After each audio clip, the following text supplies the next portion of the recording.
La ilahe illallah. La ilahe illallah. İbrahim Halilullah. İbrahim Halilullah. Tekbir. Allahu Ekber. Tekbir. Allahu Ekber. Tekbir. Allahu Ekber. Mısır halkının yanında olduğumuzu, dualarımızla onları desteklediğimizi ifade ediyoruz. Direne, direne kazanacağız. Direne, direne kazanacağız.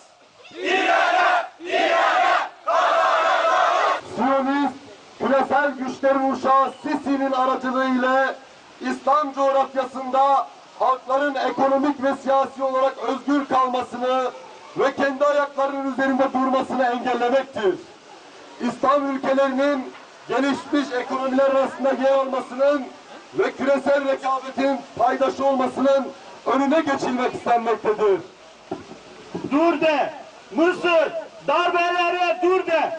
Dur de, Mısır darbelere dur de. Dur de, Mısır darbelere dur de. Dur de, Mısır darbelere dur de. İsrail elbet bir gün mazlumların ahında boğulacaksınız. Rabbimiz vaat ettiği gibi elbet nurunu tamamlayacaktır. Maalesef İslam ülkeleri kendi orduları tarafından işgal edilmişlerdir. Yerli işbirlikçiler hem bu dünyada hem de ahirette bu lekeyi ve utancı taşıyacaklardır. Kendi halkını satan ve onlara kurşun sıkan bir zihniyet ne kadar aşağılık bir zihniyettir.